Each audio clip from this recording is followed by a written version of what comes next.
after the discussion of oligosaccharides, now we come to the discussion of polysaccharides, which are also called as glycans. क्या होते हैं polysaccharides? Polymers of monosaccharides containing more than 10 monosaccharide units are called as polysaccharides. बच्चों, these are insoluble in water and tasteless. Insoluble in water and tasteless. तो आप समझ सकते हैं बच्चों, insoluble in water है और tasteless है, तो क्या हम इनको सुगर्स बोल सकते हैं? We can not call them sugars because sugars का मॉलिक्यूलर वेट लो होता है. They are soluble in water and sweet in taste, so we can not call polysaccharides as sugars. तो बहुत सिंपल सी बात ध्यान रखिएगा, पॉलीसेकेराइड्स कार्बोहाइड्रेट्स हैं लेकिन ये सुगर्स नहीं है. एक सिंपल सा कंक्लूजन ये निकला बच्चों, all sugars are carbohydrates but all carbohydrates are not sugars such as polysaccharides. Now all polysaccharides are non reducing, जैसा कि हमने पहले देखा. All polysaccharides are non reducing in nature. Why? Because polysaccharides are long chain molecules made up of several monosaccharide units. इस long chain में एक and होता है रिड्यूसिंग और दूसरा होता है नॉन रिड्यूसिंग. तो इतने लॉन्ग चेन मॉलिक्यूल में एक सिंगल रिड्यूसिंग एंड बच्चों सफिशिएंट नहीं होता है कि बेनेडिक्ट या फेलिंग्स टेस्ट में वो क्या बना सके? Red precipitate of cuprous oxide. That's why they are non reducing. लेकिन ध्यान रखें, लॉन्ग चेन में एक एंड कैसा होगा? हमेशा रिड्यूसिंग, क्योंकि एक एंड पर, और बहुत सिंपल सी बात एनसीईआरटी में आपके लिखा है right and is reducing, left and is, simple सा बोले one and is reducing, the other and is non reducing. और इसका सिंपल सा लॉजिक ये है बच्चों, क्योंकि अक्सर हम जो ग्लूकोज का स्ट्रक्चर बनाते हैं तो वो इस तरह से बनाते हैं कि एनोमेरिक कार्बन राइट साइड में लिखा जाता है. दैट्स व्हाई उन्होंने क्या लिख दिया है कि right and is reducing and left and is non reducing, क्योंकि ग्लूकोज में जो C4 होता है वो कैसा होता है? Non reducing carbon. One more thing, polysaccharides can also be classified into nutritive or structural on the basis of their function. So, for example, nutritive polysaccharides are used, play the role of stored food, such as starch in plants and glycogen in animals, whereas structural polysaccharides play the role of structure formation. Cellulose is the main structural component of plant cell wall, whereas chitin is the main structural component of fungal cell wall. Now, we can also classify polysaccharides into two different types on the basis of their molecular structure. On the basis of their molecular structure, they can be classified into homopolysaccharides and heteropolysaccharides. Homo means same, hetero means different. So, the polysaccharides which are made up of the same type of repeating units or say just one type of repeating unit are called as homopolysaccharides, whereas those which are made up of more than one type of monosaccharides और monomers are called as heteropolysaccharides. Examples of homopolysaccharides हो जाएंगे cellulose, chitin, starch, glycogen, dextrin, inulin. whereas heteropolysaccharides के examples हो जाएंगे hyaluronic acid, chondroitin, heparin, pectin and hemicellulose. One by one हम सारे discuss करेंगे. सबसे पहले हम आते हैं सेल्यूलोज पर. What is cellulose? Cellulose is a polymer of beta D glucose units linked by beta 1,4 glycosidic bonds. How many beta D glucose units?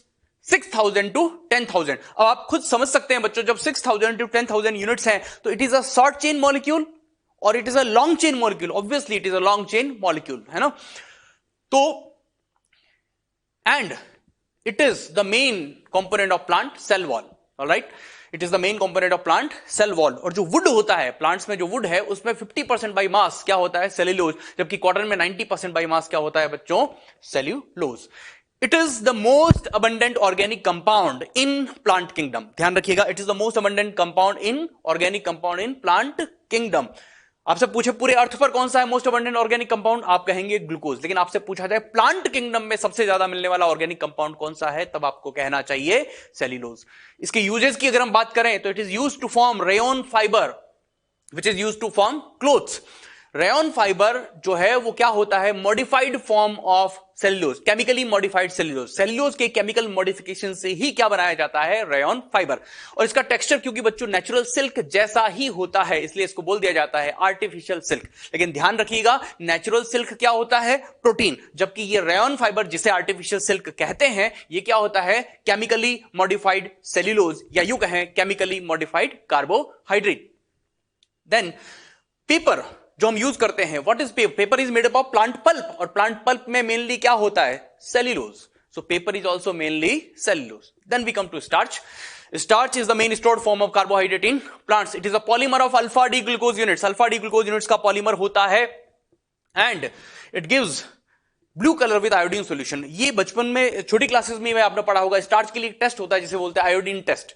क्या होता है इसमें? आयोडीन सॉल्यूशन लिया जाता है जिसका नेचुरल कलर, ध्यान रखिएगा बच्चों, आयोडीन सॉल्यूशन का जो नेचुरल कलर है वो होता है ब्राउन। आयोडीन सॉल्यूशन का नेचुरल कलर होता है ब्राउन। इसमें क्या होता है? इसमें होता है पोटेशियम आयोडाइड Ki+I2। तो क्या होता है इन दोनों की रिएक्शन से, यहां पर पोटेशियम आयोडाइड आयन देता है तो यहां पर इन दोनों की रिएक्शन से बनता है I3- जिसे हम बोलते हैं ट्राई आयोडाइड आयन। अब क्या होता है बच्चों, स्टार्च की जो मॉलिक्यूल्स होते हैं, स्टार्च की जो चेन्स होती हैं, उसका शेप होता है हेलिकल।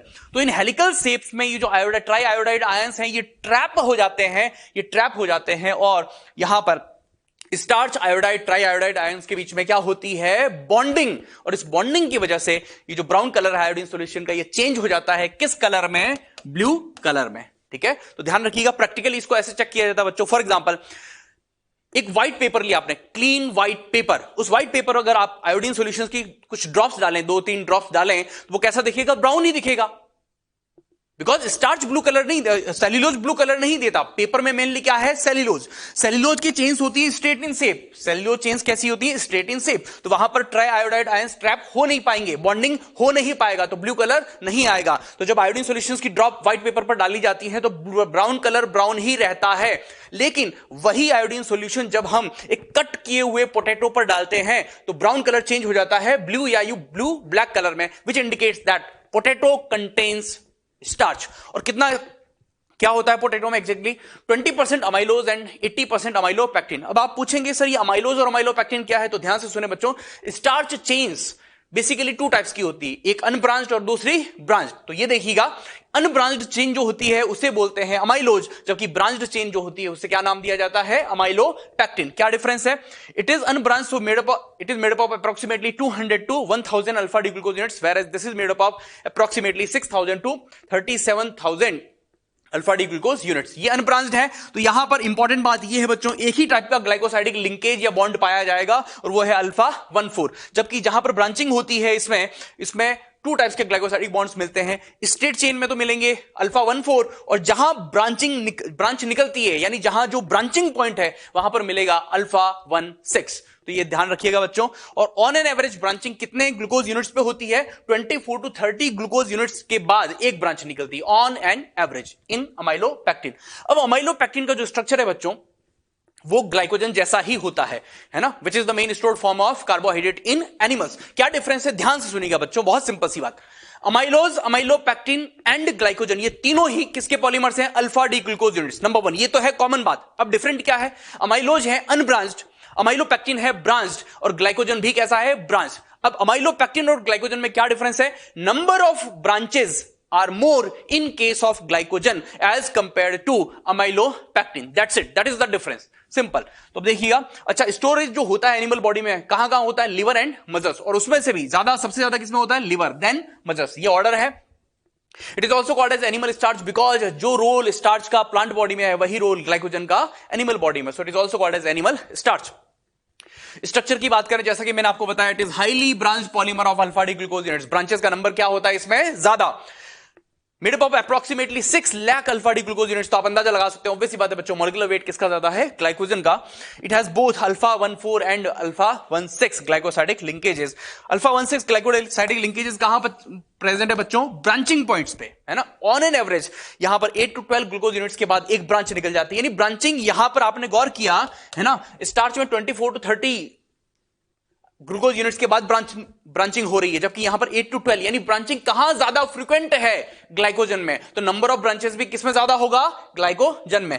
अब आपके एनसीईआरटी बुक का एक डायग्राम है, इसे थोड़ा समझ लेते हैं ये क्या कहना चाह रहा है। हालांकि इसमें एनसीईआरटी में जैसा दे रखा है काफी करेक्शंस हैं, फिर भी सुने। जैसे यहां पर ओ नहीं लिखा हुआ था, ये हमने लिखा है, ये ओ होना चाहिए था, प्लस ये जो एक्स्ट्रा लाइनिंग आप देख रहे हैं ये नहीं होनी चाहिए थी। एनीवेज मेन बात पर फोकस करते हैं। यहां पर यह है C1, यह है C4 ग्लूकोज का, यह है C1, यह है C4, यह है C1, यह है C4। तो आप देखिएगा मेन चेन में कौन से ग्लाइकोसाइडिक बॉन्ड है? अल्फा 1,4 1,4 1,4। तो मेन चेन में कौन सा ग्लाइकोसाइडिक बॉन्ड है? अल्फा 1,4। अब देखिएगा जहां से ब्रांच निकल रही है ब्रांचिंग पॉइंट पर, ये सिंप्लीफाइड डायग्राम है, ये सिंप्लीफाइड डायग्राम, ये है मेन चेन यानी लॉन्ग चेन, और यहां से ये देखिए ब्रांचिंग निकल रही है। तो आप देखिए इसी पार्ट को एनलार्ज करके बड़ा करके दिखाया गया है इस डायग्राम में। डायग्राम को भी समझना होता है, समझिएगा बात को। जो ब्रांचिंग पॉइंट है वहां पर क्या बॉन्डिंग हो रही है समझिएगा। इस ग्लूकोज यूनिट का ये जो 6th कार्बन है, ये है 6th कार्बन, इस ग्लूकोज यूनिट का 6th carbon out of the ring है, और ये इस ग्लूकोज का है 1st कार्बन। तो यहां कौन सा ग्लाइकोसाइडिक बॉन्ड है? अल्फा 1,6 ग्लाइकोसाइडिक बॉन्ड है यहां पर। कहां पर? ब्रांचिंग पॉइंट पर। लेकिन ध्यान में रखने वाली बात एक और है बच्चों, ध्यान से सुनिएगा। इसके आगे विद इन द ब्रांच अगर पूछा जाए तो अल्फा 1,4 ही होगा, समझिएगा बात को। ये ग्लूकोज यूनिट कौन सा कार्बन है? ये 1st, तो ये कौन सा होगा? ऑब्वियस सी बात है 4th। ये अगला जो आ रहा है इसका कौन सा है? 1। तो ध्यान से सुनिएगा, यहां पर कौन सा ग्लाइकोसाइडिक बॉन्ड है बच्चों? अल्फा 1,4। सिंपल सी बात। मेन चेन में कौन से glycosidic bonds? Alpha 1,4। With in a branch, शब्दों पर ध्यान दें, विद इन अ ब्रांच कौन सा? अल्फा 1,4।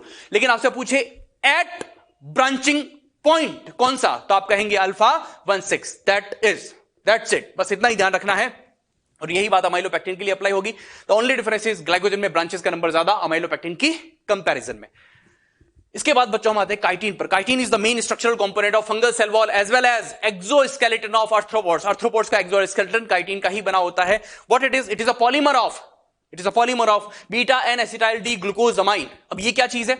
ग्लूकोज का ही मॉडिफाइड फॉर्म है, सिंपल। इसीलिए आपके एनसीईआरटी ने एक सिंपल सा लाइन लिखा, these are polymers of modified sugars. Simple description, modified sugar. Glucose एक सुगर है, उसी का केमिकल मॉडिफिकेशन से ये बना, तो इसको बोल दिया मॉडिफाइड सुगर। That's it. तो ग्लूकोज में क्या होता है? 2nd कार्बन पर जो OH ग्रुप होता है बच्चों, उसको निकाल के NH2 लगाया जाता है, तो क्या बन जाता है? ग्लूकोज से बनता है, ये देखिए ग्लूकोज अमाइन। ग्लूकोज से क्या बन जाता है? Glucose amine. देन उस पर एक एसिटाइल ग्रुप अटैच कर दिया जाता है, ये तो बन जाता है बीटा। बीटा तो एनोमेरिक फॉर्म बता रहा है ग्लूकोज का। N यानी नाइट्रोजन पर ये acetyl group, beta N acetyl D glucosamine. Salt में इसका शॉर्ट फॉर्म ध्यान रखें आप, बीटा नाग।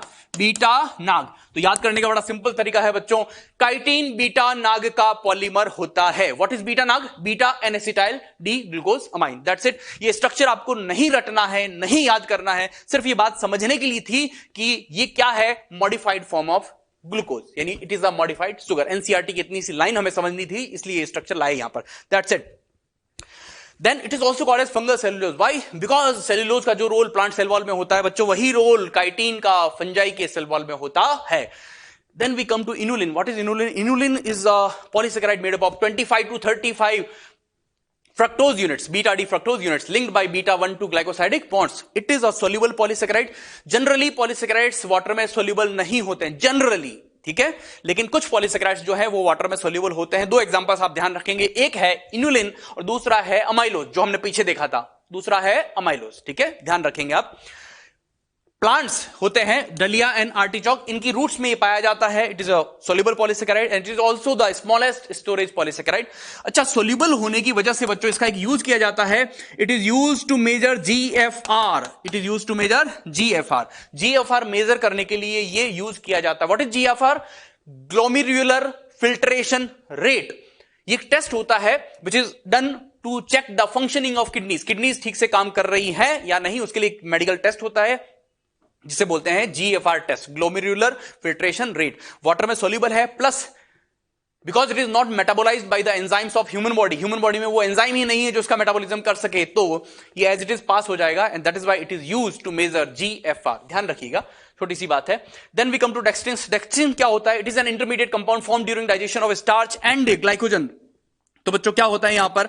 स्टार्च की बात करें, स्टार्च का डाइजेशन होता है सबसे पहले अमाइलेज एंजाइम की हेल्प से, फिर ये कन्वर्ट होकर के छोटी छोटी जो चेन्स बनती है उन्हें हम बोलते हैं डेक्स्ट्रिन्स। फिर देन फर्दर ये अमाइलेज एंजाइम इस पर एक्ट करता है और क्या बनता है? माल्टोज। ठीक है, अब माल्टोज पर एक्ट करता है एक दूसरा एंजाइम जिसका नाम है माल्टेज, तो बनता है यहां पर ग्लूकोज। दैट्स इट बच्चों, बहुत सिंपल सी बात। देखें आप, स्टार्च का डाइजेशन हुआ अमाइलेज एंजाइम की हेल्प से, तो जो पार्शियली डाइजेस्टेड चेन्स हैं। अच्छा बच्चों, एक बात और बहुत सिंपल बेसिक बात याद रखिएगा, डाइजेशन में बेसिकली क्या होता है? Hydrolysis reaction. What is digestion? A chemical reaction in which complex organic molecules are broken down into simpler organic molecules with the help of water molecules। एक बात और ध्यान रखिएगा बच्चों, बहुत सिंपल सी बेसिक सी बात, जो बॉन्ड्स हमने पढ़े हैं डिहाइड्रेशन सिंथेसिस रिएक्शन से बनते हैं, फॉर एग्जांपल ग्लाइकोसाइडिक बॉन्ड, वो सारे बॉन्ड्स हाइड्रोलाइसिस रिएक्शन में टूटेंगे because dehydration synthesis reaction and hydrolysis reaction are exact opposite reactions. इस बेसिक बात को याद रखिएगा. Dehydration synthesis reaction and hydrolysis reactions are exact opposite reactions. यानी कि जो बॉन्ड dehydration synthesis reaction से बनेगा, hydrolysis reaction में वही बॉन्ड फिर से टूटेगा. तो जब स्टार्च का डाइजेशन होता है हमारी बॉडी में, तो बेसिकली क्या हो रहा है? Hydrolysis of glycosidic bonds. That's it. तो यहां पर शॉर्ट चेन्स बनती है, उन्हें बोलते हैं डेक्स्ट्रिन्स. देन फर्दर माल्टोज यानी डाइसैकेराइड बनाओ, और उस डाइसैकेराइड में जो एक ग्लाइकोसाइडिक बॉन्ड है, जब वो भी टूट जाएगा with the help of maltase enzyme, तो अल्टीमेटली हमें क्या मिलने वाला है बच्चों? ग्लूकोज. सिंपल. तो इससे प्रूव भी होता है कि starch is a polymer of alpha D glucose units. That's it. Then we come to the summary table, और ये टेबल आपको याद रखना है बच्चों, बहुत सिंपल. जो भी हमने डिस्कस किया है उसका ये समरी है. मोनोमर्स लिखे हुए हैं और एक तरफ क्या है? Types of glycosidic bonds.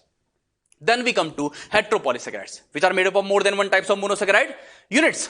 Examples are hyaluronic acid, chondroitin, heparin, pectin, hemicellulose. तो हम वन बाय वन डिस्कस करते हैं. सबसे पहले हाइलोरोनिक एसिड. हाइलोरोनिक एसिड पाया जाता है in the extracellular matrix of connective tissues. Alright. और वहां पर ये लुब्रिकेंट का काम करता है, यानी फ्रिक्शन को कम करता है.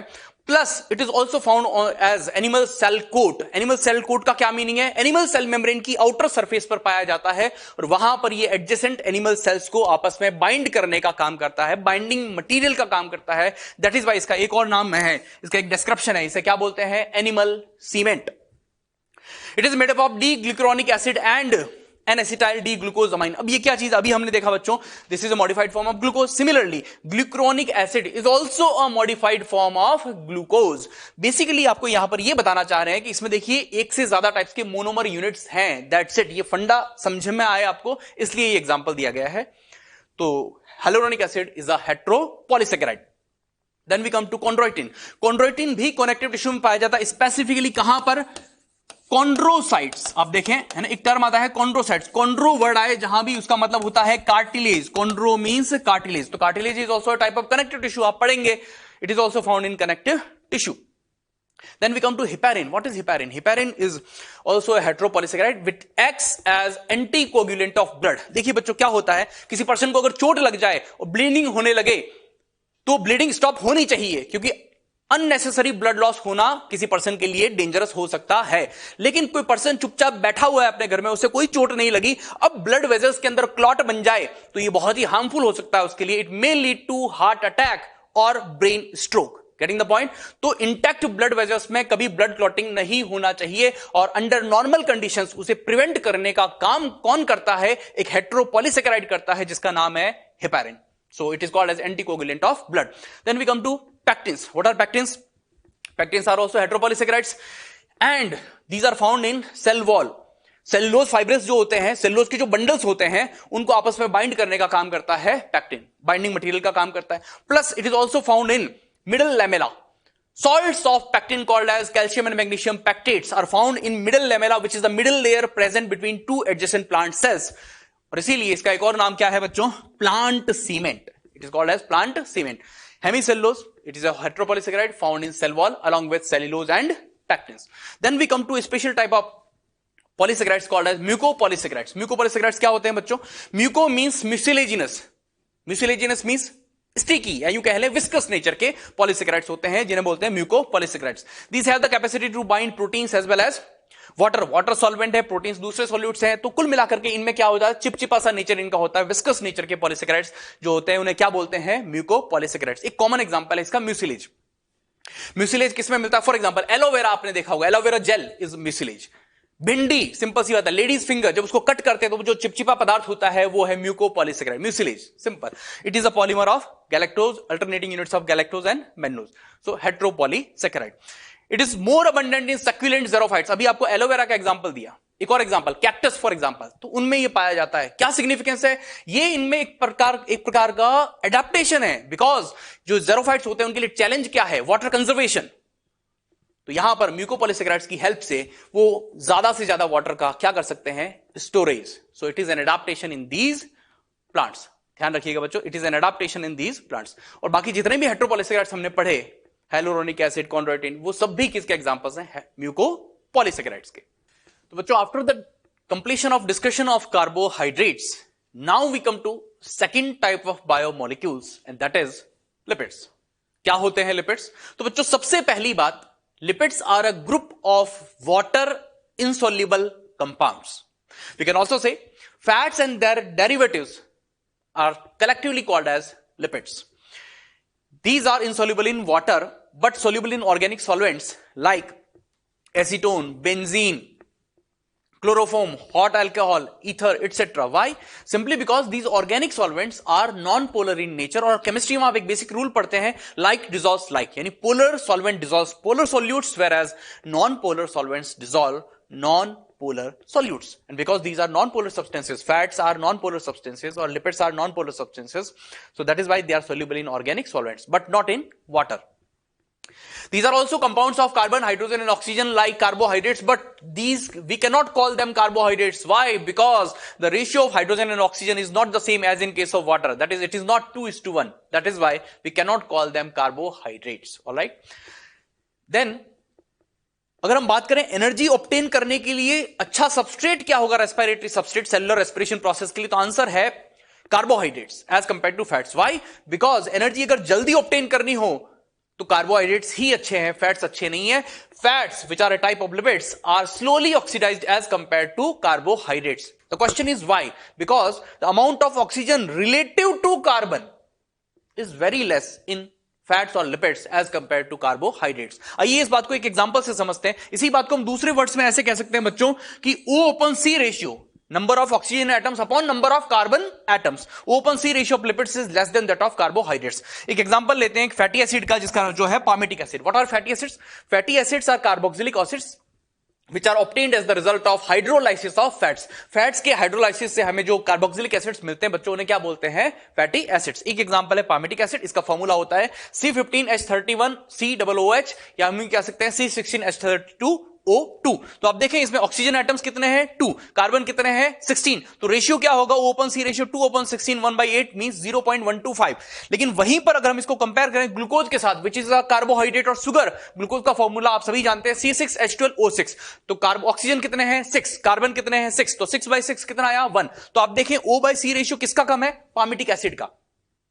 किसका ज्यादा है? कार्बोहाइड्रेट्स का. आप सिंपल ध्यान रखेंगे, जिसका O/C रेशियो ज्यादा उसका ऑक्सीडेशन आसानी से होगा और जिसका O/C रेशियो जितना कम उस मॉलिक्यूल का ऑक्सीडेशन उतना ही मुश्किल से होगा, क्योंकि उस मॉलिक्यूल में आप देखें ऑक्सीजन की क्या है? डेफिशिएंसी. उस मॉलिक्यूल में क्या है? ऑक्सीजन की डेफिशिएंसी. भी हम कह सकते हैं fats are oxygen deficient molecules. It means ये हुआ कि एक फैट मॉलिक्यूल का ऑक्सीडेशन करने के लिए हमें एक्सटर्नली ऑक्सीजन की, बाहर से ऑक्सीजन मॉलिक्यूल्स की जरूरत ज्यादा पड़ेगी. तो जब बाहर से ज्यादा ऑक्सीजन मॉलिक्यूल्स की जरूरत पड़ेगी, इट मींस रिएक्शन होने में भी टाइम लगेगा ज्यादा. टाइम लगेगा ज्यादा मींस प्रोसेस कैसा होगा? Slow process.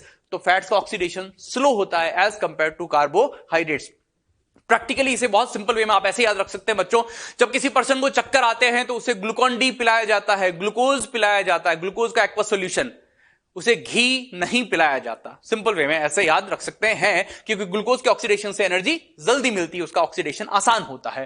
Then we come to fats. Energy amount की अगर बात करें, लेकिन fats provide more than double energy as compare to carbohydrates. Means per unit weight, for example अगर हम पर ग्राम अगर इनका एनर्जी वैल्यू कंपेयर करें तो फैट्स ज्यादा एनर्जी प्रोवाइड करेंगे. कितना? फैट्स का calorific value means per unit wait कितना एनर्जी रिलीज करते हैं वो अपॉन कंबशन और ऑक्सीडेशन. तो फैट्स का कैलोरीफिक वैल्यू होता है 9.45 किलो कैलोरी पर ग्राम, जबकि कार्बोहाइड्रेट्स के लिए वैल्यू होता है 4.1 किलो कैलोरी पर ग्राम. इट मींस कैलोरीफिक वैल्यू किसका ज्यादा है? फैट्स का एज कंपेयर टू कार्बोहाइड्रेट्स. तो ध्यान रखना है बच्चों, पर ग्राम वेट एनर्जी किससे ज्यादा मिलेगी? फैट से, लेकिन स्लोली. एनर्जी कम किससे मिलेगी पर ग्राम वेट? कार्बोहाइड्रेट से, लेकिन फास्ट मिलेगी क्योंकि कार्बोहाइड्रेट्स का ऑक्सीडेशन फास्ट होता है, इजी होता है. That's why. एनिमल बॉडी में बात करें तो फैट कहां कहां प्रेजेंट है? सबक्यूटेनियस लेयर में प्रेजेंट है, मींस बिलो स्किन. अगर बात करें एडिपोज टिश्यू होता है बच्चों, एडिपोज टिश्यू में फैट्स का क्या होता है? स्टोरेज.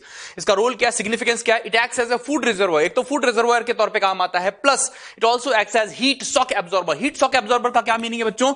हीट शॉक एब्जॉर्बर का सिंपल सा मीनिंग है कि सडन जो टेम्परेचर फ्लक्चुएशंस होते हैं उनका इंपैक्ट कम होगा. Why? Because fats are insulators of heat.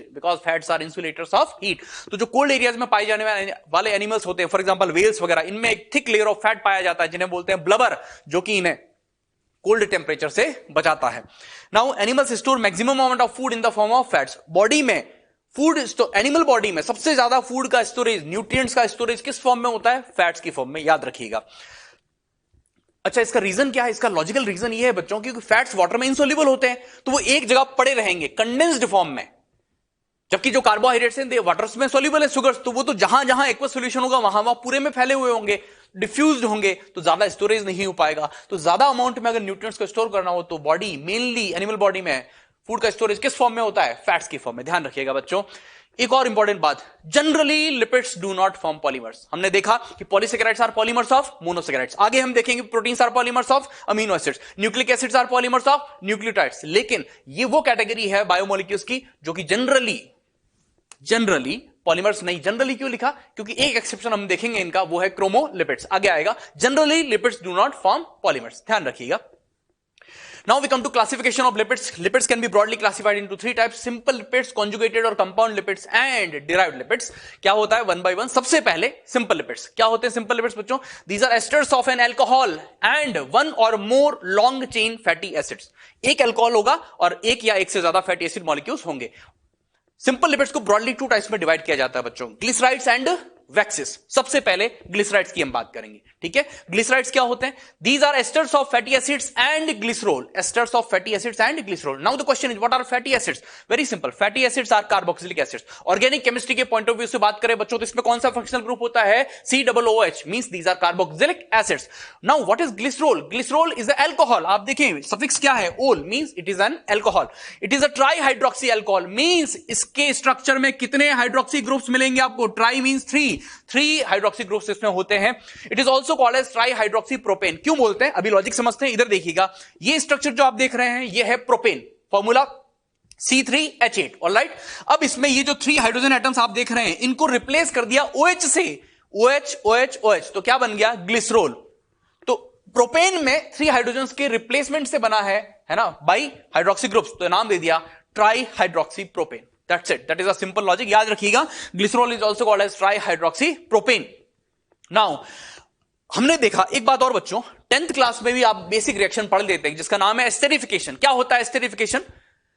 Dehydration synthesis reaction between an alcohol and a fatty acid और carboxylic acid is called as esterification, और उससे जो बॉन्ड बनता है उसका नाम होता है एस्टर बॉन्ड। तो बच्चों गौर कीजिएगा, यहां पर ग्लिसरॉल में कितने अल्कोहल ग्रुप्स हैं? 1, 2 एंड 3। इट मींस ये कितने मैक्सिमम कितने एस्टर बॉन्ड्स बना सकता है? 3। अब सुनिएगा, अगर एक फैटी एसिड इसके साथ रिएक्ट करे तो बनेगा जो ग्लिसराइड बनेगा उसे हम बोलेंगे मोनोग्लिसराइड। 2 रिएक्ट करेंगे तो बनेगा डाइग्लिसराइड, और 3 रिएक्ट करेंगे तो बनेगा ट्राइग्लिसराइड। ये देखिएगा, एक फैटी एसिड रिएक्ट करेगी ग्लिसरॉल के साथ तो क्या बनेगा? मोनोग्लिसराइड। 2 रिएक्ट कर जाए तो क्या बनेगा? डाइग्लिसराइड। 3 रिएक्ट कर जाए तो बन जाएगा ट्राइग्लिसराइड। और जो बॉन्ड्स बनेंगे उन्हें हम क्या बोलेंगे? Ester bonds. तो मोनोग्लिसराइड में कितने एस्टर बॉन्ड्स हुए बच्चों? 1, डाइग्लिसराइड में 2, ट्राइग्लिसराइड में 3। ध्यान रखिएगा। और ट्राइग्लिसराइड ऑब्वियस सी बात है, जितने एस्टर बॉन्ड्स बनेंगे उतने ही वाटर मॉलिक्यूल्स का क्या होगा? एलिमिनेशन या रिमूवल। तो मोनोग्लिसराइड के फॉर्मेशन में कितने वाटर मॉलिक्यूल्स रिमूव होंगे? 1, डाइग्लिसराइड में 2, ट्राइग्लिसराइड में 3 molecules of water are released. Simple सी बात।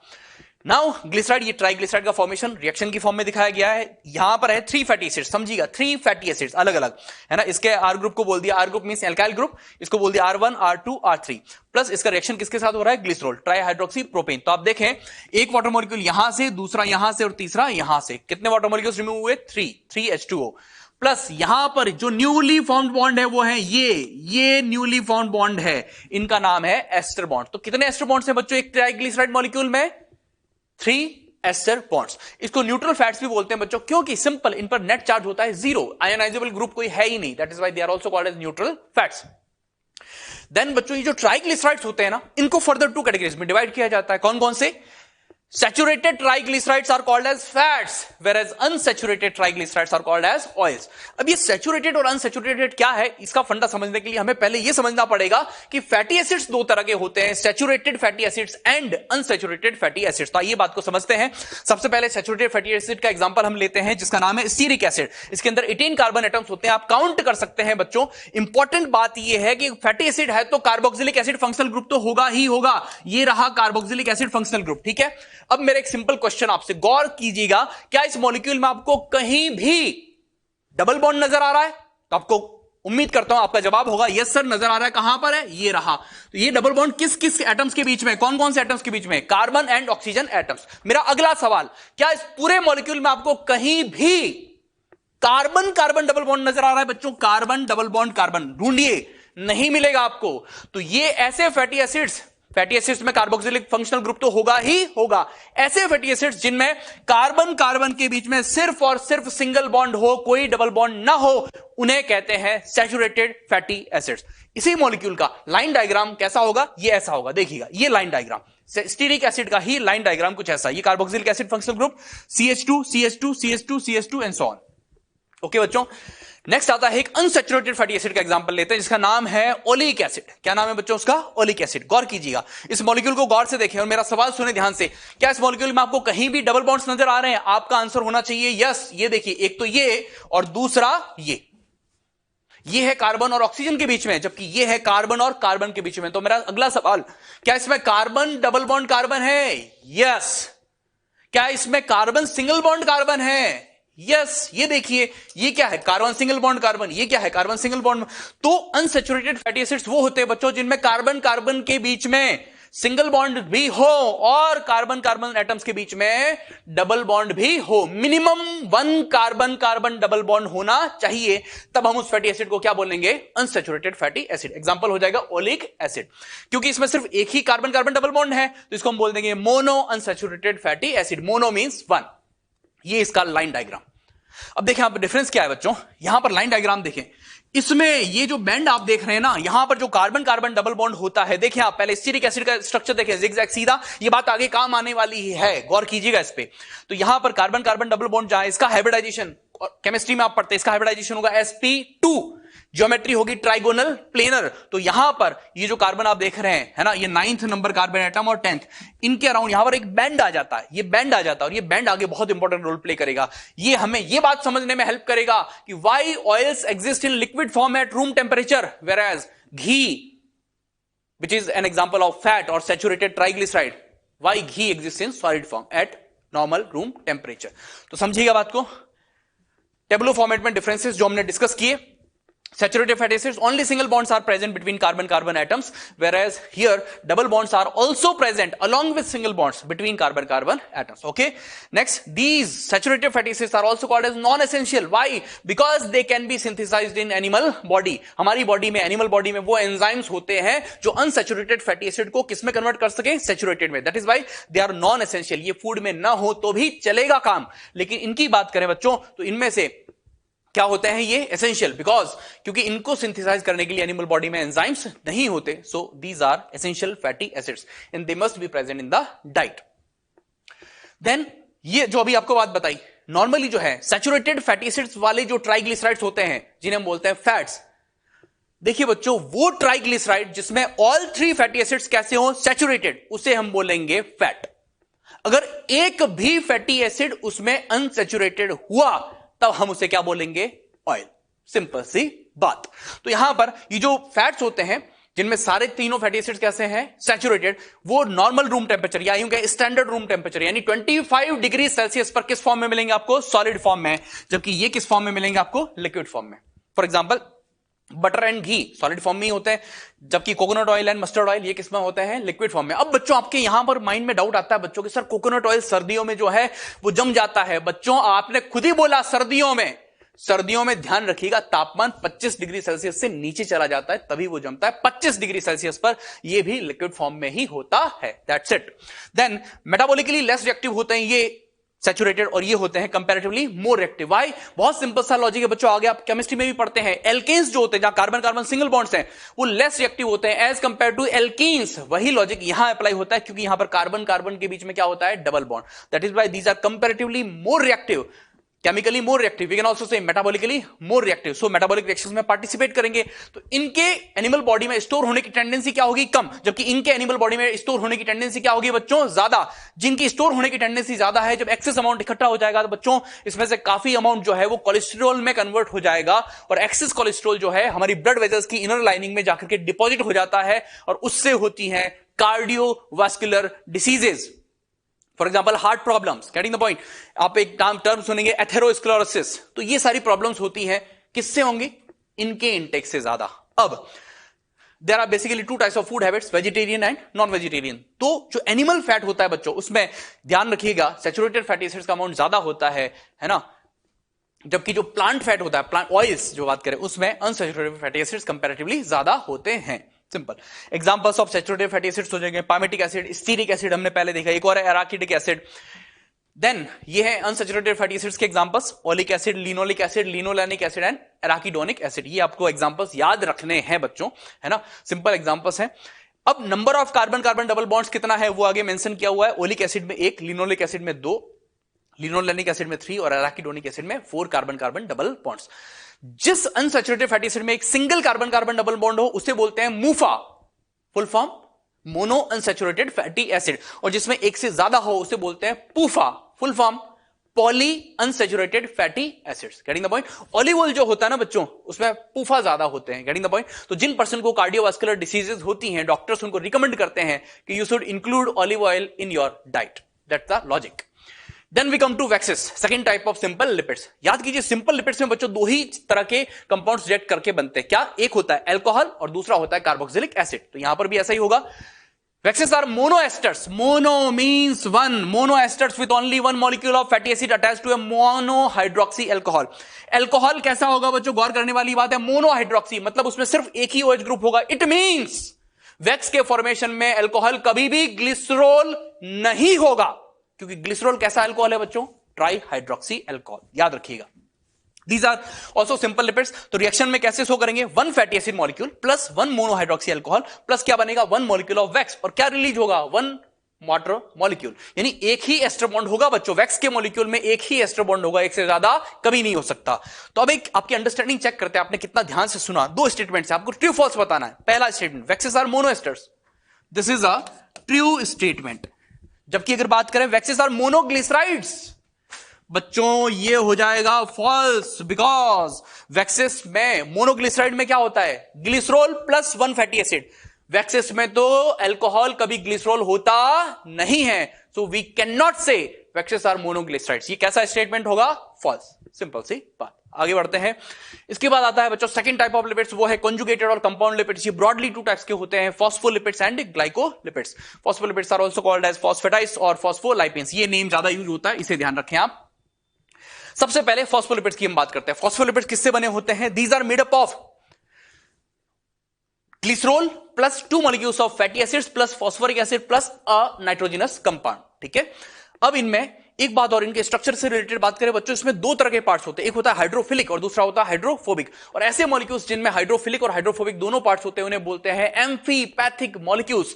और इनकी एम्फीपैथिक नेचर की वजह से ही बच्चों ये एक्वस मीडियम में क्या बनाते हैं? A bimolecular layer of phospholipid molecules which plays a very important role in the formation of plasma membrane and membranes of membrane bound cell organelles found in cells. All right. The lipid component of the membrane आगे लिखा हुआ है is mainly consist of phosphoglycerides. क्या मतलब है? ये structure जब हम देखेंगे तो बात क्लियर हो जाएगी। And these are the most abundant type of lipids in protoplasm. ये एक स्ट्रक्चर है बच्चों, देखिएगा। ये एक फॉस्फोलिपिड मॉलिक्यूल का स्ट्रक्चर है जिसका नाम है लेसिथिन। इस मॉलिक्यूल का नाम है बच्चों लेसिथिन। इस मॉलिक्यूल का नाम क्या है? लेसिथिन। इसके स्ट्रक्चर को देखें आप, है ना। ये स्पेस फिलिंग मॉडल है। हाइड्रो देखिए इसके स्ट्रक्चर में क्या है। ये है ग्लिसरॉल, ये है ग्लिसरॉल वाला पार्ट। अब जानते हैं ग्लिसरॉल के साथ 2 फैटी एसिड जुड़ जाए तो क्या बनता है? डाइग्लिसराइड। सिंपल। एक थर्ड फैटी एसिड जुड़ जाए और तो क्या बनेगा? ट्राइग्लिसराइड। लेकिन हमें यहां ट्राइग्लिसराइड नहीं बनाना है, क्या बनाना है? फॉस्फोलिपिड। कैसे बनेगा सुने। जो थर्ड पोजीशन है उस पर रिएक्ट करता है फॉस्फोरिक एसिड। कौन रिएक्ट करता है बच्चों? फॉस्फोरिक एसिड रिएक्ट करता है, और उससे आगे फर्दर एक और नाइट्रोजनस कंपाउंड रिएक्ट कर जाता है, तो बनता है ये फॉस्फोलिपिड मॉलिक्यूल जिसका नाम है लेसिथिन। अब गौर करें यहां पर क्या होता है। ये है एस्टर बॉन्ड, ये भी है एस्टर बॉन्ड, लेकिन ये जो बॉन्ड आप देख रहे हैं बच्चों यहां पर, ये जो बॉन्ड आप देख रहे हैं, ये इसे बोलते हैं फॉस्फो एस्टर बॉन्ड। ये जो बॉन्ड देख रहे हैं इसे भी क्या बोलते हैं? Phospho ester bond. तो यहां पर 2 एस्टर बॉन्ड्स हैं और 2 क्या हैं? Phospho ester bonds. और हर एक बॉन्ड के फॉर्मेशन में यहां क्या रिलीज हो रहा है? 1 मॉलिक्यूल ऑफ वाटर। तो आपसे ये भी पूछा जा सकता है in the formation of lecithin, 1 molecule of lecithin, total how many water molecules are released? आपका जवाब होना चाहिए 4 वाटर मॉलिक्यूल्स। सिंपल। ठीक है। अब ये जो पार्ट आप देख रहे हैं बच्चों, ये पूरा कैसा है? हाइड्रोफिलिक। जबकि जो आर ग्रुप्स हैं, फैटी एसिड्स की जो हाइड्रोकार्बन चेन्स हैं, वो कैसी होती है? नॉन पोलर, यानी हाइड्रोफोबिक टेल्स। सिंपल सी बात। तो ये मॉलिक्यूल कैसा है? एम्फीपैथिक। और आगे देखें ये क्या रोल प्ले करता है। इसका सिंबल ऐसा बनाएंगे बच्चों, लॉजिक समझ में आना चाहिए। क्यों? क्योंकि जो हाइड्रोफोबिक टेल्स हैं वो होती है लॉन्ग। ये देखिए आप पीछे, ये लॉन्ग, तो ये इसका रिप्रेजेंटेशन कुछ ऐसा होता है। हाइड्रोफिलिक हेड को इस तरह से बनाया। This is the symbol of A phospholipid molecule. और ये बहुत सारे फॉस्फोलिपिड मॉलिक्यूल्स ने एक बाई लेयर का फॉर्मेशन कर दिया। देखिए आप, ये है मोनोलेयर, ये है एक लेयर, और ये है दूसरी लेयर। और आपने गौर किया अरेंजमेंट कैसा है?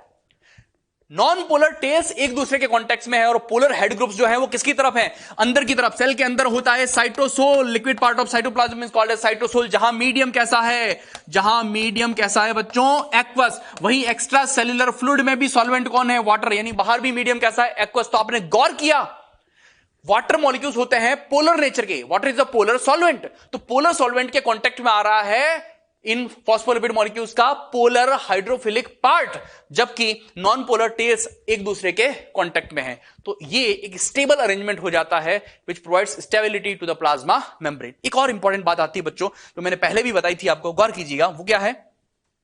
ये जो अनसैचुरेटेड फैटी एसिड्स में बेंड होता है या किंक होता है, kink means bend, bend in the chain, ये प्लाज्मा मेम्ब्रेन की फ्लूइडिटी को डिसाइड करने में बहुत इंपॉर्टेंट रोल प्ले करता है। कैसे? ध्यान से सुने।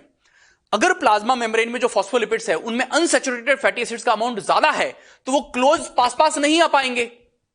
वो क्लोज पास नहीं आ पाएंगे, तो उनके बीच में जो बनने वाले वंडरवॉल बॉन्ड्स हैं, फैट मॉलिक्यूल्स, और देखिए फैट्स जो है वो सॉलिड फॉर्म में क्यों होता है? यही तो लॉजिक है। उनके जो मॉलिक्यूल्स है, फैट मॉलिक्यूल्स, वो क्लोजली पैक हो पाते हैं, जबकि ऑयल्स के जो मॉलिक्यूल होते हैं वो क्लोजली पैक नहीं हो पाते हैं, क्योंकि उनमें अनसैचुरेटेड फैटी एसिड्स का चेन कैसा होता है बच्चों? बेंट होता है। इसलिए तो यहां पर जो वंडरवॉल बॉन्ड बनेंगे बच्चों, नॉन पोलर मॉलिक्यूल्स के बीच में बॉन्ड्स बनते हैं, वंडरवॉल बॉन्ड्स, वो यहां पर वीक होंगे अगर किसका अमाउंट ज्यादा होगा? अनसैचुरेटेड फैटी एसिड्स का अमाउंट क्या होगा? ज्यादा। तो वंडरवॉल बॉन्ड्स क्या होंगे? वीक। तो हम कहेंगे fluidity of plasma membrane is directly proportional to amount of unsaturated fatty acids. जितना अनसैचुरेटेड फैटी एसिड्स का अमाउंट ज्यादा होगा, मॉलिक्यूल्स उतना फ्रीली मूव कर पाएंगे, यानी फ्लूइडिटी ऑफ प्लाज्मा मेम्ब्रेन क्या होगा? उतना ही ज्यादा होगा। Then we come to examples of phospholipids. एक है लेसिथिन, जो आपको बताया था। उसमें जो नाइट्रोजनस कंपाउंड है बच्चों, उसका नाम क्या होता है? याद रखना है, कोलिन। उसी के सिमिलर एक और होता है सेफालिन। द ओनली डिफरेंस इज सेफालिन में जो नाइट्रोजनस कंपाउंड है वो डिफरेंट है, उसका नाम क्या है? Ethanol amine. एक और इंपॉर्टेंट ग्लाइकोलिपिड फॉस्फोलिपिड होता है बच्चों, ध्यान रखिएगा, जिसका नाम है sphingolipid. It is found in myelin sheath of neuron fibres. Neuron fibres आप पढ़ेंगे दो टाइप्स के होते हैं, है ना, माइलिनेटेड एंड नॉन माइलिनेटेड। जो माइलिन सीथ होती है उसमें ये टाइप का स्पेशल टाइप ऑफ फॉस्फोलिपिड पाया जाता है, जिसका नाम क्या है? Sphingomyelin. Then we come to second type of conjugated lipids and that is glycolipids. Glyco means carbohydrate बच्चों। तो सिंपल सा ध्यान रखें, सिंपल मीनिंग, सिंपल चीजों से सिंपल तरीके से सिंपल बातें याद रहती हैं। Glyco means carbohydrate. तो glycolipids are those lipids which contain carbohydrate as a part.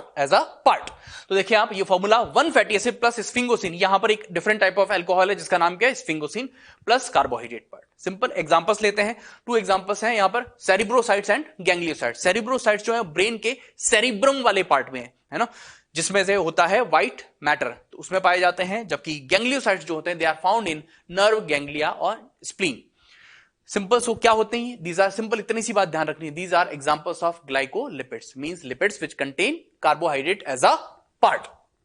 यहां पर कार्बोहाइड्रेट में गैलेक्टोज शुगर पाया जाता है अक्सर, ऑलराइट, जो कि हमने पहले भी पढ़ा था। तो glycolipids which occur on cell surface are called as are important in cell to cell recognition.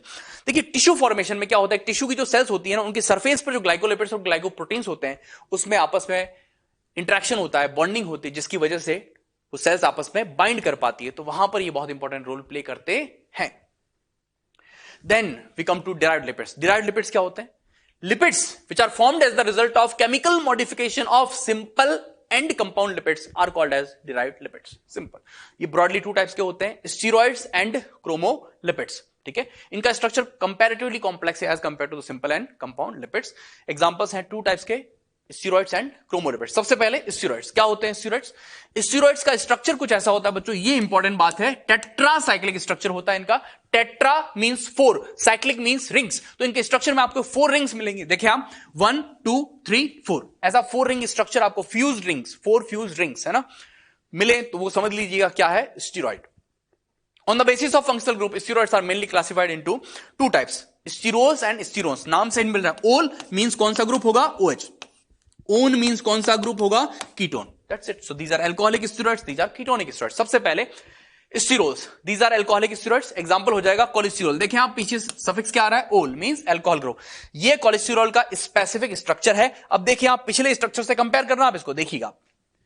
ये टेट्रासाइक्लिक रिंग स्ट्रक्चर इसमें भी है, बस इसमें कुछ एडिशनल ग्रुप्स आ गए. और ये फंक्शनल ग्रुप देखें आप, ये कौन सा है? OH यानी एल्कोहल. सो याद रखिएगा simple, cholesterol is a sterol. Cholesterol के नाम में भी छिपा हुआ है स्टीरोल. ठीक है जी. Now it is the most important sterol. क्या क्या रोल प्ले करता है? Abundantly found in brain, nervous tissue, adrenal gland and skin. Cholesterol को पेरेंट स्टेरॉइड बोलते हैं बच्चों. क्यों बोलते हैं parent steroid? Because many other types of steroid molecules can be chemically derived from cholesterol, means they can be formed by chemical modification of cholesterol. So that is why cholesterol is called as parent steroid. Then cholesterol का skin में क्या role है बच्चों? ध्यान से सुनिएगा. Vitamin D के synthesis में कोलेस्टेरॉल का रोल है. कोलेस्टेरॉल को 7D hydrocholesterol which is a modified form of cholesterol is called as provitamin. कैसे समझे बच्चों आप?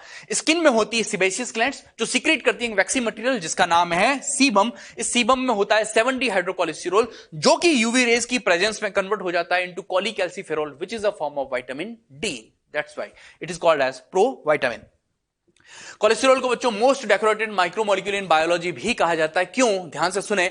माइक्रोमोलिक्यूल तो इसलिए बोला क्योंकि मॉलिक्यूलर वेट जो है वो कम है. क्यों ये मोस्ट डेकोरेटेड है? बिकॉज कोलेस्टेरॉल रिलेटेड रिसर्च के लिए बहुत सारे साइंटिस्ट को बच्चों नोबेल प्राइजेस मिल चुके हैं. That is why it is called as most decorated micromolecule in biology. Then we come to sterones. Sterone, on means ketone functional group. On means ketone functional group. So these are ketonic steroids. Examples इसके हो जाएंगे sex hormones. For example, males में testosterone, females में progesterone. एक और example है adrenocorticoids. ये क्या होते हैं? Steroid hormones secreted by cortex part of adrenal gland are collectively called as adrenocorticoids. समझें बच्चों ध्यान से. किडनी, सपोज ये है किडनी. किडनी के ऊपर एक ग्लैंड होती है जिसका नाम है एड्रिनल ग्लैंड, है ना, अपॉन किडनी. अब इसका जब सेक्शन लेते हैं, इसको जब हम कट करते हैं तो इसके दो पार्ट्स कर सकते हैं.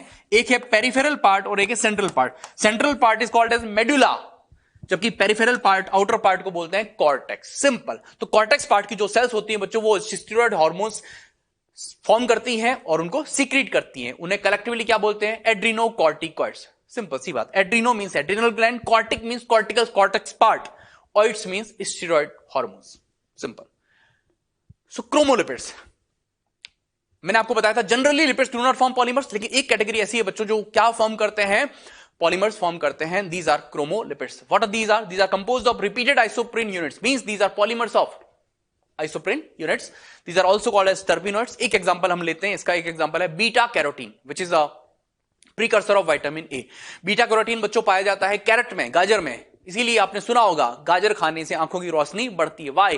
बिकॉज हमारी बॉडी को जब बीटा कैरोटीन मिलेगा तो हमारी बॉडी में वो एंजाइम्स हैं जो बीटा कैरोटीन को किस में कन्वर्ट कर सकते हैं? विटामिन ए में. तो विटामिन ए डेफिशिएंसी नहीं होगी, नाइट ब्लाइंडनेस जैसा प्रॉब्लम नहीं होगा. Simple. These are the most complex lipids in protoplasm.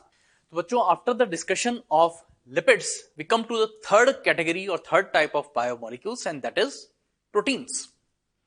So what are proteins? First of all, this term is derived from a Greek word proteose, which means holding first place in importance, means something which is very important. So proteins are very important because they perform variety of important roles. They perform variety of important roles. Now, elements के point of view से बात करें, कौन कौन से elements जो है protein molecules में पाए जाते हैं, तो carbon, hydrogen, oxygen and nitrogen, these are essentially present. ये सारे प्रोटीन्स में मिलेंगे ही मिलेंगे. Sulphur is found in most proteins, not all but most proteins. और कुछ एलिमेंट्स ऐसे होते हैं which are rarely found, such as iodine, iron, phosphorus etcetera. Okay. For example, iron is a part of haemoglobin, the molecule which is responsible for transport of oxygen in red blood cells of humans, for example. Then these are most abundant organic compounds after water. सबसे ज्यादा क्या होता है? Water. उसके बाद second number किसका आता है? प्रोटीन्स. तो आपसे पूछा जाए most abundant compound in cells is, then the answer will be water. लेकिन अगर आपसे पूछा जाए most abundant organic compound in cells is, तो आपका आंसर होना चाहिए प्रोटीन्स. कितने? On an average 10 to 15% by mass. Then proteins are polymers of amino acids. Polymers of amino acids, all right? means they are made up of many amino acids. Simply speaking, they are long chains of amino acids. Now what are amino acids? तो as the name implies, amino acids ऐसे molecule होते हैं बच्चों जिनमें amino group भी होगा और carboxylic acid, acid for carboxylic acid. तो ऐसे molecules which contain both amino group as well as carboxylic acid group are called as amino acids. So we can say they are building blocks of proteins. Then how many different types of amino acids are found in proteins? 20 different types of amino acids are used to form proteins. Okay, हमने देखा था starch is made up of just a single type of monomer alpha D glucose. Cellulose is made up of just a single type of monomer beta D glucose. Getting the point? But proteins are made up of 20 different types of monomers. So by different combinations of these 20 different types of amino acids, a large variety of proteins can be created. So they show biomolecules में सबसे ज्यादा diversity या यूं कहें variety कौन से करते हैं? Proteins, because they are made up of 20 different types of monomers. And these 20 different types of amino acids can be broadly classified into two types, essential and non essential, on the basis of requirement of animals. On the basis of requirement of animals. तो animal body में क्या होता है, ये जो 20 different amino acids होते हैं उसमें से 10 ऐसे होते हैं जो एनिमल बॉडी में सिंथेसाइज नहीं किए जाते हैं, so they are called as essential, where 10 are और can be synthesised in animal body, so they are called as non essential. तो एग्जांपल्स कैसे हैं, ये सारे लिस्ट में लिखे हुए हैं. एसेंशियल वो हैं which must be present in the diet. अगर वो डाइट में नहीं होंगे तो कुछ डेफिशिएंसी सिम्टम्स हमें उसके देखने को मिलेंगे, ध्यान रखिएगा. These are not required in the diet simply because they can be formed in the human body और animal body. So these are the examples. अब बच्चों एक बात और, ये फंडा क्या है इसको समझते हैं हम. जैसा कि मैंने आपको बताया, एक स्पेसिफिक एग्जांपल से हम इस बात को समझते हैं. एक अमीनो एसिड है जिसका नाम है फिनाइल एलानिन. ये ह्यूमन बॉडी में नहीं बनता है क्योंकि इसको बनाने के लिए कोई भी एंजाइम ह्यूमन बॉडी में या एनिमल बॉडी में नहीं है. इट मींस ये एनिमल बॉडी के लिए कैसा अमीनो एसिड हुआ? Essential. It must be present in the food that an animal Yeats. लेकिन एक दूसरा अमीनो एसिड है टायरोसिन. ये ह्यूमन बॉडी में बन सकता है क्योंकि इसको बनाने के लिए एक एंजाइम रिस्पॉन्सिबल है, उसका नाम है फिनाइल एलानिन हाइड्रोक्सिलेज, और ये ह्यूमन बॉडी में होता है. दैट्स व्हाई टायरोसिन हमारे लिए एसेंशियल नहीं है क्योंकि ये ह्यूमन बॉडी में बन सकता है, लेकिन फिनाइल एलानिन ह्यूमन बॉडी में नहीं बन सकता. तो ये कैसा है? ये है एसेंशियल और ये है नॉन एसेंशियल. सिंपल सी बात. Then we come to semi-essential. दो अमीनो एसिड्स ऐसे होते हैं बच्चों जिनको सेमी एसेंशियल बोलते हैं, arginine and histidine. Why? Because they are formed in animal body but in very less quantity. So some amount has to be obtained through food or diet. अभी जो 10 essential amino acids बच्चों, इनको याद रखने का एक सिंपल तरीका है, ध्यान रखिएगा. ये जो ट्रिक है निमोनिक, आपके सामने एक सिंपल सेंटेंस है. A little help in learning these molecules proves truly valuable. इसमें देखिए, A for arginine, L for lysine, H for histidine, I for isoleucine, L for leucine, T for threonine, M for methionine, P for phenylalanine, T for tryptophan and V for valine. तो एक simple way में आप याद रख सकते हैं, practice करेंगे याद हो जाएगा. Okay. Then amino acids can be broadly classified into two types on the basis of whether they are part of proteins or not.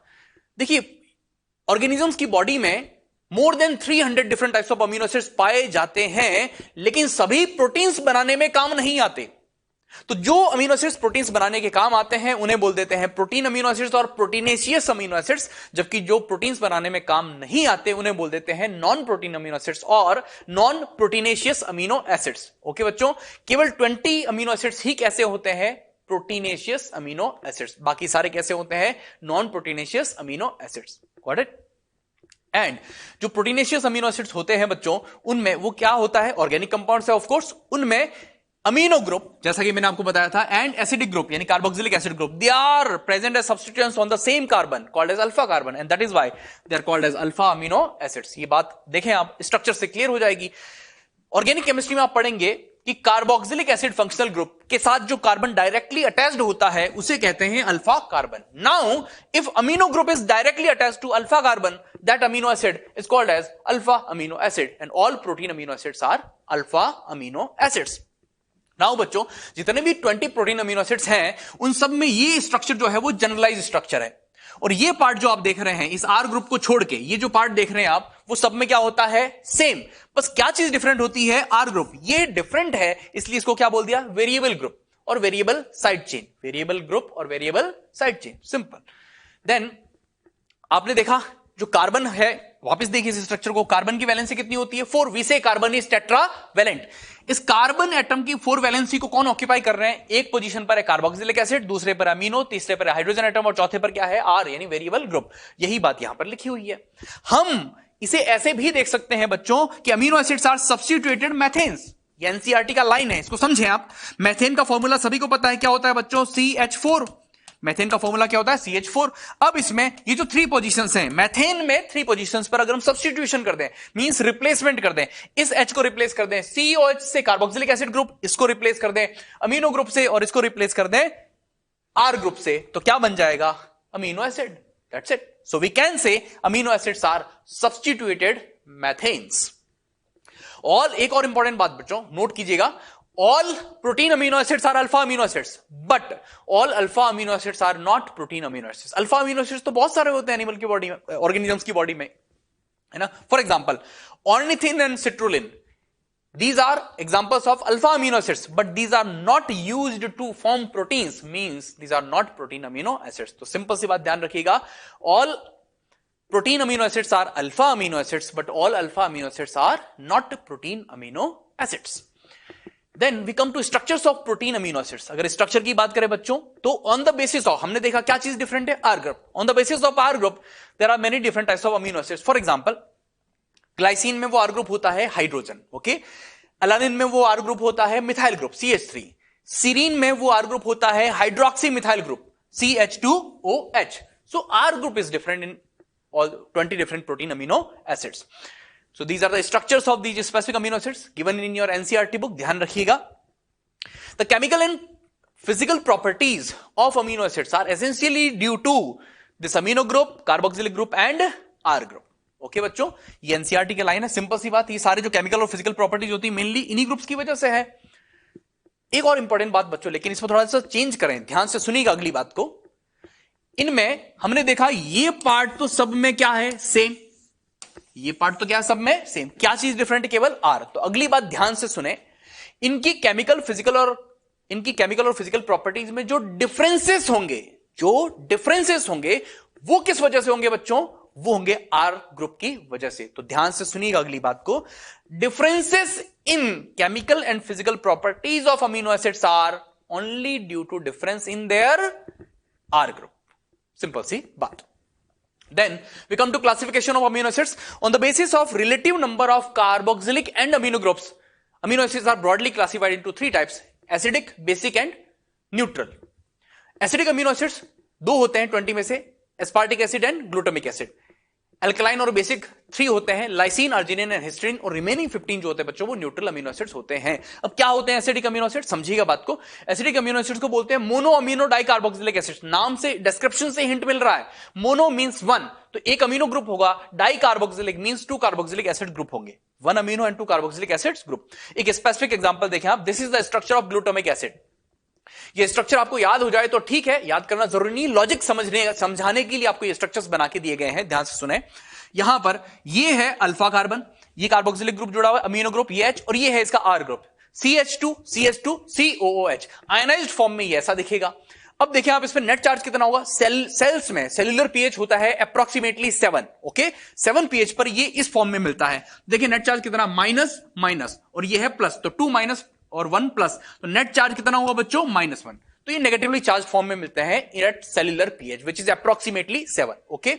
अगली बात देखिएगा, यहां पर बेसिक अमीनो एसिड्स क्या बोलते हैं इनको, di amino monocarboxylic acid. Di amino 2 amino groups 1 carboxylic, ionised form में ये ऐसे होंगे। एक स्पेसिफिक एग्जांपल हमने लिया लाइसिन का, this is the structure of lysine, okay. This is it's R group. R group में 4 CH2 and then NH3 positive. Actually NH2 होता है वो 7 pH पर एक H+ एक्सेप्ट कर देता है, तो NH3 पॉजिटिव बन जाता है। अब नेट चार्ज देखें आप, प्लस प्लस और ये है माइनस, तो +2 -1, नेट चार्ज कितना हुआ +1। इट मींस ये जो बेसिक अमीनो एसिड्स होते हैं बच्चों, ये cellular pH which is approximately 7, उसमें कौन सी फॉर्म में मिलेंगे, कैटायनिक फॉर्म में, यानी पॉजिटिवली चार्ज्ड फॉर्म में, ध्यान रखिएगा। Then we come to neutral amino acids, for example glycine. तो इसके R ग्रुप में देखें, न्यूट्रल अमीनो एसिड्स के R ग्रुप में ना तो अमीनो ग्रुप है और ना ही कार्बोक्सिलिक ग्रुप है, बहुत सिंपल सी बात है ना। अमीनो ग्रुप बच्चों बेसिक नेचर का ग्रुप है, जबकि कार्बोक्सिलिक एसिड ग्रुप का एसिडिक नेचर का ग्रुप है। सिंपल सी बात। तो आप देखिए बेसिक में कितने बेसिक ग्रुप्स हैं? 2 बेसिक ग्रुप ज्यादा है, तभी तो बोल दिया उसको basic amino acid. Similarly acidic amino acid में एसिडिक ग्रुप्स ज्यादा है। सिंपल। ओके, तो यहां पर इस पर नेट चार्ज कितना है? देखिए आप, +1 -1, नेट चार्ज कितना है? 0। इट मींस 7 pH पर जो है ये न्यूट्रल अमीनो एसिड्स जो हैं वो किस फॉर्म में मिलते हैं? 0, नेट चार्ज 0। अगली बात देखिएगा बच्चों, chemical nature of amino acids की अगर हम बात करें, each amino acid is amphoteric compound. Why? Because it contains both a basic group as well as an acidic group. Basic group है NH2, acidic group है COH. Okay, so they can act either as an acid or as a base depending on the pH of aqueous solution. Depending on the pH of aqueous solution. Ionic structure of amino acids depends on the pH of medium. कैसे इस बात को समझते हैं? इस example से समझिएगा। यहां पर लिखा हुआ एक टर्म है, देखिए ज़्यूट्राइन। अभी ज़्यूट्राइन क्या चीज होती है, समझें इस बात को। A molecular ion which contains both positive and negative charges but in equal amount so that the net charge is 0. Such an ion is called as Zwitter ion. Okay बच्चों, तो आप देखें इसमें स्ट्रक्चर में ये R है variable group, ये H है।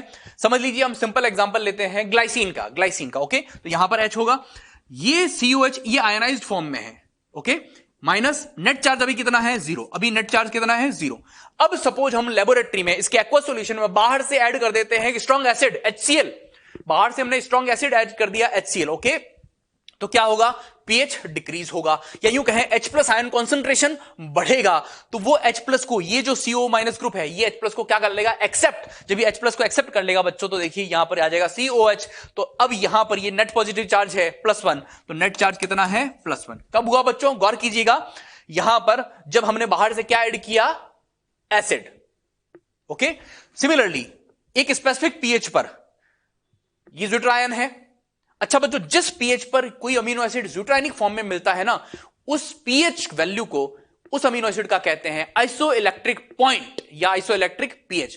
Iso means same, electric means charge, यानी सेम अमाउंट में पॉजिटिव और नेगेटिव चार्ज उस पर है, यानी वो किस फॉर्म में है? ज़्यूट्रायनिक फॉर्म में। ओके बच्चों, अब मान लीजिए अगर हम उसके आइसोइलेक्ट्रिक पॉइंट से pH को बढ़ा देते, कैसे? बाहर से ऐड कर दिया strong base, for example NaOH, sodium hydroxide add कर दिया, तो OH- कॉन्सेंट्रेशन बढ़ेगा सॉल्यूशन में। तो यहां से वो क्या कर लेगा? एक H+ यानी प्रोटॉन को विड्रॉ कर लेगा। तो प्रोटॉन को विड्रॉ कर लेगा बच्चों, तो देखिएगा जब यहां से ये प्रोटॉन चला जाएगा NH3 पॉजिटिव से, तो ये क्या हो जाएगा यहां पर? NH2, यानी नेट चार्ज कितना होगा यहां पर? -1। तो नेट चार्ज कितना है यहां पर? -1। इसी बात को बच्चों, अच्छा देखिए, नेट चार्ज प्लस में हो तो cationic form, net charge minus में हो तो एनायनिक फॉर्म, नेट चार्ज 0 हो लेकिन प्लस और माइनस दोनों हो तो उस फॉर्म को हम क्या बोलते हैं? ज़्विटर आयनिक फॉर्म। इन्हीं बातों को समराइज किया गया है नेक्स्ट स्लाइड में, देखिएगा। आइसोइलेक्ट्रिक पॉइंट क्या होता है? It is that point of pH eight which amino acids have both positive and negative charges in equal amount. That is, we can say at isoelectric point amino acids exist in their Zwitter ionic form. और obvious ही बात है बच्चों, इस pH पर जब net charge 0 होगा तो अमीनो एसिड न कैथोड की तरफ मूव करेगा और न ही एनोड की तरफ मूव करेगा, क्योंकि इस पर नेट चार्ज क्या है? 0। तो सिंपल सी बात ध्यान रखिएगा, आइसोइलेक्ट्रिक pH पर कोई भी अमीनो एसिड वो मेनली किस फॉर्म में मिलता है? ज़्विटर आयनिक फॉर्म में। अब बच्चों इस पर बेस्ड क्वेश्चंस पूछे गए हैं प्रीवियस ईयर एग्जाम में, ध्यान से सुनिएगा, ये आपको प्रैक्टिकली क्वेश्चंस को सॉल्व करने में हेल्प करेगा। ध्यान से सुने, जो हमने एसिडिक अमीनो एसिड्स पढ़े 2 हैं, सिंपल एग्जांपल्स याद होने चाहिए आपको, aspartic acid and glutamic acid. Basic amino acid 3 है, लाइसिन, अर्जिनिन एंड हिस्टीडीन, और बाकी बचे हुए 15 कैसे हैं? न्यूट्रल। नाउ ध्यान रखें, एसिडिक अमीनो एसिड्स जो होते हैं बच्चों, उनका एक्सपेरिमेंटली मेजर्ड जो आइसोइलेक्ट्रिक pH वैल्यू है वो कितना होता है? Near about 4, approximately 4। Neutral amino acids का अप्रोक्सीमेटली 7, और बेसिक अमीनो एसिड्स का आइसोइलेक्ट्रिक पॉइंट या आइसोइलेक्ट्रिक pH कितना होता है? अप्रोक्सीमेटली 10। ओके बच्चों, नाउ हमने देखा था, ये जो हमने देखिए आप, ये जो डिस्कशन हमने किया, हमने क्या देखा था? आइसोइलेक्ट्रिक पॉइंट पर वो ज़्विट्रायनिक फॉर्म में होता है। अब अगर हम बाहर से एसिड ऐड कर दें तो pH कम कर रहे हैं ना, तो आइसोइलेक्ट्रिक pH से कम pH होने पर कौन सा फॉर्म बनेगा बच्चों? कैटायनिक फॉर्म, याद रखिएगा। और आइसोइलेक्ट्रिक pH से ज्यादा pH होने पे कौन सा फॉर्म बनेगा? Anionic form. ये बात क्वेश्चन सॉल्व करने में हेल्प करेगी आपको, तो गौर कीजिएगा यहां पे। If the pH of aqueous solution is more than isoelectric pH of an amino acid, it is predominantly found in its anionic form.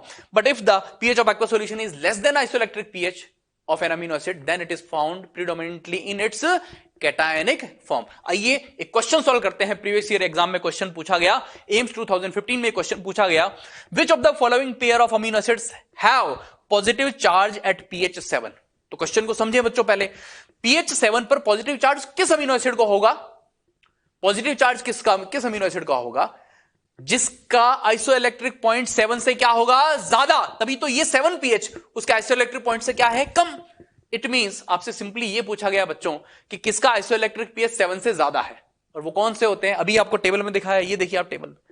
किसका आइसोइलेक्ट्रिक pH जो है 7 से ज्यादा है? Basic amino acids. तो आपसे इनडायरेक्टली ये पूछा गया इस क्वेश्चन में कि वो पेयर कौन सा है जिसमें दोनों अमीनो एसिड्स कैसे हैं? बेसिक. आइए सर्च करते हैं.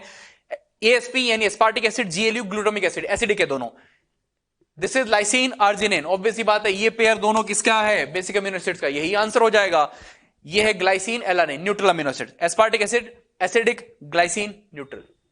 बच्चों इसी क्वेश्चन में एक थोड़ा मॉडिफिकेशन करते हैं. आपका दिमाग दौड़ना चाहिए. देखिए मॉडिफिकेशन करते हैं, आपको आंसर आना चाहिए. सोचिएगा एक बार. Which of the following pair of amino acids have, positive की जगह अगर हम कर दें मान लीजिए यहां पर नेगेटिव, पॉजिटिव की जगह क्या कर दें? नेगेटिव कर देते हैं. Charge at pH 7. तो आंसर आपको सोचना है. क्या होगा? वीडियो पॉज कीजिए, सोचें. और अब आंसर होना चाहिए first option, aspartic acid and glutamic acid. क्योंकि ये कैसे अमीनो एसिड्स हैं? एसिडिक. तो एसिडिक अमीनो एसिड्स का जो pH है, आइसोइलेक्ट्रिक pH है, वो 7 से कम है. तो 7 उसके लिए ज्यादा हो गया, तो ज्यादा pH पर कौन से फॉर्म में होगा? एनायनिक फॉर्म में. दैट्स इट बच्चों.